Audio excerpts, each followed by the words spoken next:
Guerra é palavra forte que define um conflito entre diferentes ideais. Desde a existência do homem na Terra, o planeta é cenário de disputas, seja por território, comida ou até mesmo por poder.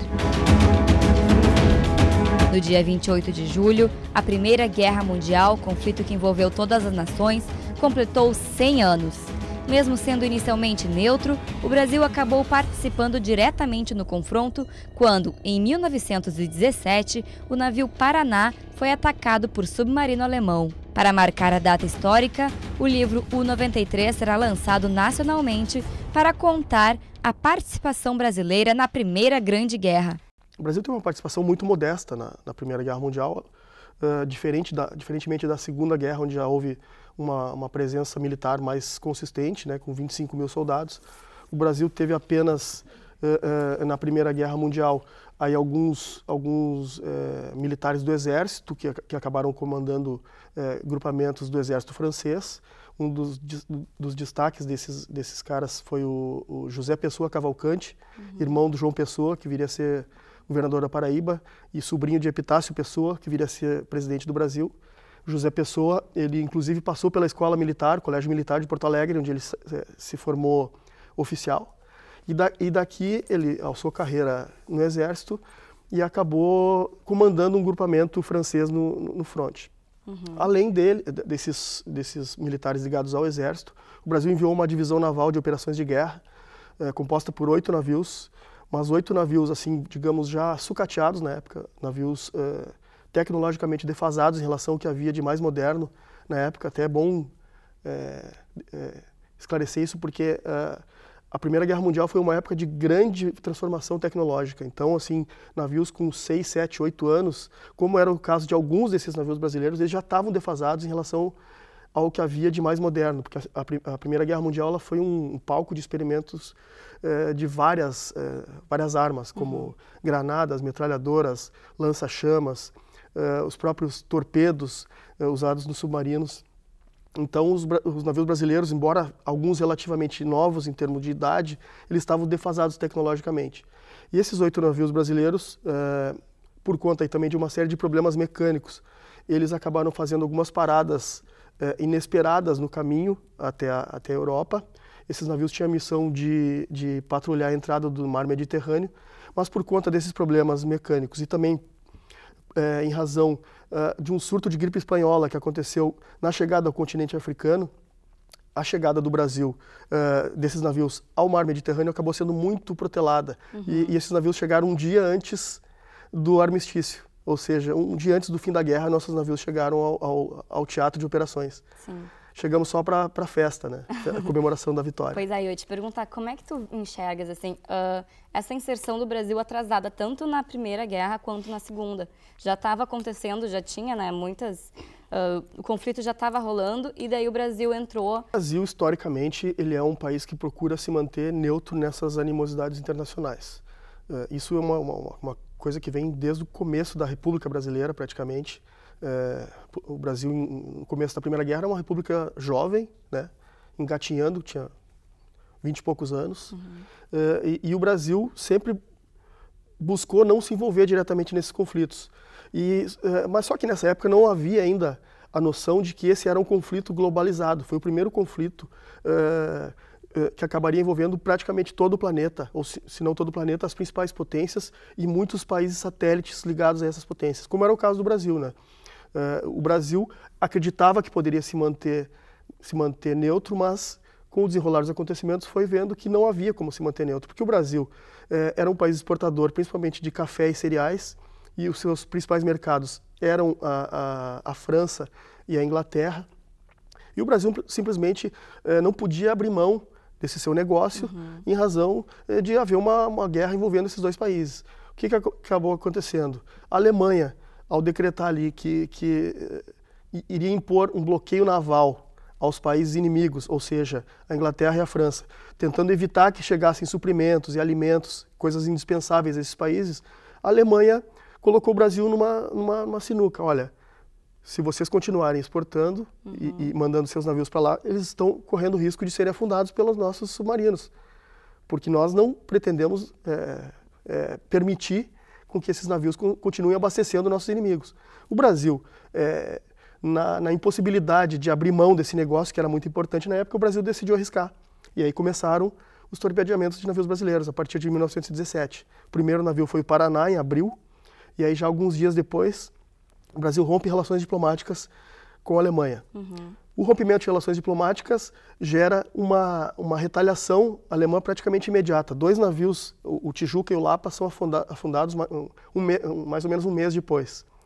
E essa série de animosidades ela não para de crescer, até que em outubro o navio Macau, brasileiro também, é afundado na costa europeia e 2 dos seus tripulantes, o comandante e o taifeiro, são levados a bordo do submarino chamado U-93, que inclusive é o que dá o nome ao livro. Sim. E esses caras simplesmente nunca mais apareceram. Não se sabe o que aconteceu com eles. Enfim, esse ataque novo do submarino alemão à navegação brasileira, com o sumiço de 2 brasileiros, gerou uma grande revolta no Brasil e acabou obrigando o governo a sair do muro. Os próprios populares, né? Exatamente, uma revolta popular muito grande, com saques a comércio, indústria, todo tipo de serviço ligado a sobrenomes alemães do Brasil foi depredado, né? Houve uma grande perseguição, aliás, como viria a acontecer na Segunda Guerra Mundial também. E o Brasil, diante dessa pressão popular, acabou declarando guerra. E tu começas o teu livro, o 93, relatando inclusive um caso de um homem que estava pescando, estava tentando pescar uma galinha, né? Para tu ver assim a inocência das notícias da época e pelo que eu pude entender assim do que o país teve que se desenvolver ou crescer da noite para o dia, né? O Brasil na época não sentiu tão na pele essa questão da guerra como viria a sentir na Segunda Guerra Mundial.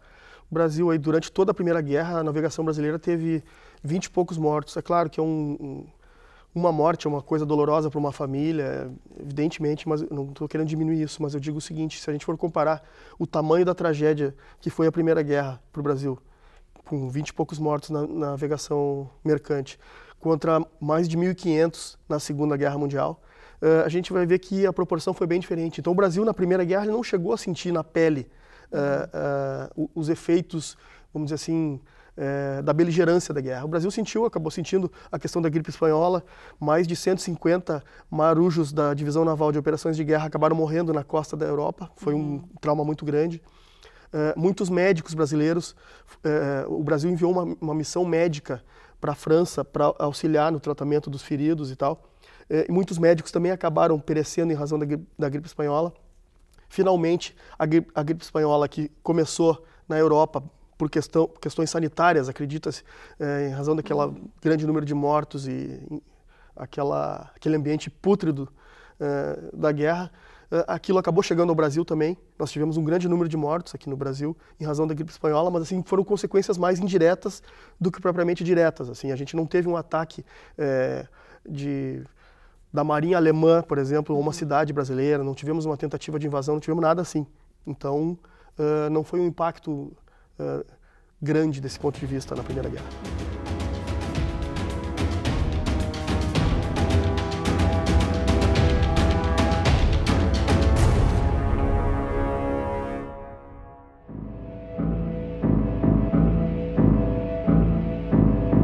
Tem coisas da vida que às vezes é triste a gente se recordar. Aquilo parece que foi um filme que passou em nossa vida, tá? E essas pessoas devem trazer na cabeça coisas tristes, tá? Como eu vi, tá? Nós saímos daqui no dia 13 de agosto de 1942. Tudo que parece, eu gosto do meu 13. Eram 13 horas do armazém 13 do Pernambuco. E o nosso comando morreu tudo. Todo o comando nosso morreu. Salvaram-se 12 e a bordo do navio. O navio velho, Porto Seguro, nós, 17 dos nove, de uma ondada, nós tratamos o hino nacional e juramos ir para a guerra para vingar os nossos colegas. Aníbal Benévolo, Araraquara, Arará, Baependi e Itagiba. Estes são os nomes dos 5 navios afundados por um submarino alemão na costa brasileira em agosto de 1942. Foram 607 mortos no ataque que acabou sendo o estopim para a entrada do Brasil na Segunda Guerra Mundial. No livro U-507, lançado em 2012, o jornalista Marcelo Monteiro resgata a história dos poucos sobreviventes que contam o que viram e viveram nos dias sangrentos. O Brasil também estava neutro na Segunda Guerra Mundial. E entre os dias 15 e 17 de agosto de 1942, um único submarino alemão, chamado U-507, afundou 5 navios brasileiros, ou seja, num período de 3 dias, na costa de Sergipe, da Bahia, com um número de 607 mortos. Então a gente pode imaginar 600 cadáveres chegando à praia. Imagina o tamanho que foi da comoção nacional que esse episódio ganhou na época. E o que me chamou a atenção justamente para escrever o livro foi que eu mesmo, sendo um aficionado pelo assunto Segunda Guerra Mundial, sempre gostei de filmes, leituras, documentários sobre esse tema. Eu sabia que o Brasil tinha ido para a guerra, sabia a história da FEB, assim, e não sabia, afinal de contas, por que o Brasil tinha ido para a guerra. Sim. E foi um episódio gigantesco, né? Só no ataque do U-507, 607 mortos, morreu mais gente do que na FEB, na atuação da FEB durante quase um ano na Itália, que morreram 465 pessoas. Então isso dá uma dimensão do que foi esse episódio. E ao mesmo tempo, como foi tão grande, não há praticamente nada, literatura, não há documentário, não há uma memória coletiva sobre esse tema. Então isso que me levou a pesquisar como jornalista, né?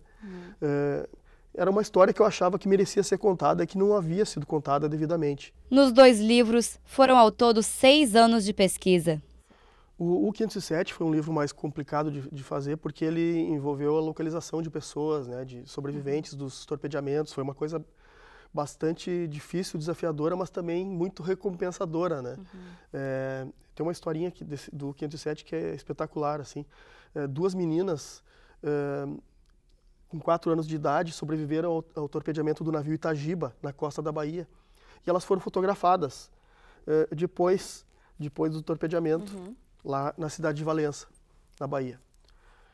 Eu sabia o nome das 2, isso lá por 2009, 2010, e me detive muito na busca dessas 2 crianças, 2 meninas na época, hoje 2 septuagenárias. Empenhei muito nisso e acabei localizando as 2. E além de localizá-las, eu promovi o reencontro e refiz aquela foto de 1942, a gente refez essa foto em 2011. Nossa, então isso mostra um pouco a diferença do trabalho, quer dizer, o 507 foi uma coisa bem mais complexa por envolver essa questão de busca de pessoas, e o 93 isso. E o 93 foi um livro mais de pesquisa. Valderez Cavalcante, uma encantadora garotinha de 4 anos, viveu, entretanto, um dos mais impressionantes episódios do afundamento do Itagiba. Atirada ao mar com a explosão do torpedo, conseguiu agarrar-se a uma caixa vazia, ficando assim ao sabor das ondas até ser salva. Justa e tocante é, pois, a homenagem que aqui lhe prestam as crianças baianas. Eu fui a última a ser recolhida, porque eles tinham pego meu pai já, né? E meu pai perguntou por mim.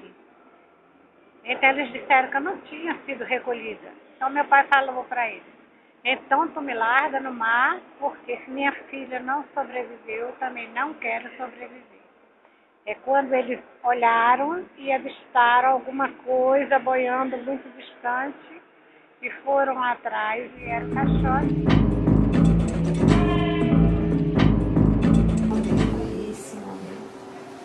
Quanto tempo e quanta vida correu. Posso dizer que talvez tenha sido a maior emoção de toda a minha vida. É uma coisa que precisa ser muito mais explicação para mim. E crer que Deus existe. O jornalista também encontrou com um homem que ajudou a cuidar dos náufragos. E aí, naquela aflição terrível, ele querendo dar jeito a tudo, etc, etc, começava a chamar o povo: entra, venham para cá, me ajudar, muito sangue. E nós entramos. Eu fui um deles. O importante para mim nessa história é que talvez, naquele momento, tinha se impregnado de mim o cuidado que aqueles médicos estavam tendo, sobretudo o doutor Heitor Guilherme de Melo, que trabalhava no Hospital Souza, os outros vieram a chamar. E eu nunca mais deixei o hospital. Chama-se 67 anos. Falando assim da importância de ter um documento histórico tão original e tão importante, né, que é resgatar o passado e para poder justamente entender o presente, o que acontece hoje em dia. Como tu vê a importância tanto do teu livro e de outros demais livros, principalmente agora que a gente comemora, que a gente marca os 100 anos da Primeira Guerra Mundial? Acho que é muito importante. Como eu falei, assim, a minha curiosidade e meu inconformismo com o fato de eu e grande parte da população brasileira não conhecer essas páginas importantes da nossa história me levou a pesquisar, me levou a me informar sobre os temas.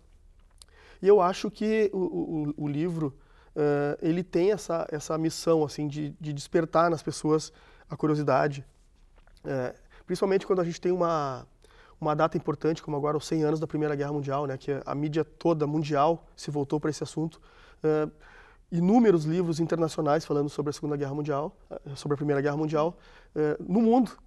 Mas no Brasil, muito pouca coisa, né?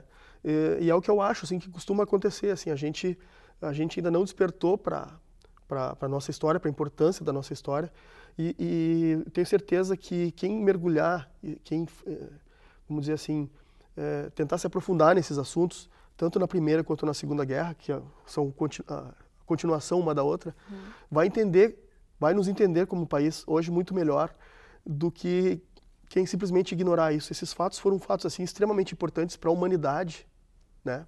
O desenvolvimento humano como um todo, em vários aspectos, em medicina, em tecnologia, eu posso falar uma infinidade de coisas, mas o brasileiro nunca deu muita bola para isso.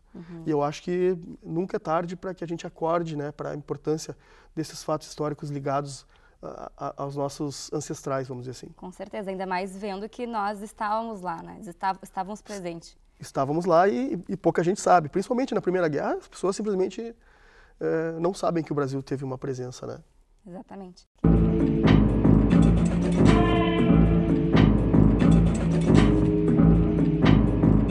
Casei em 4 horas da tarde também, 4 horas. Minha avó estava até internada nessa época, lá no hospital.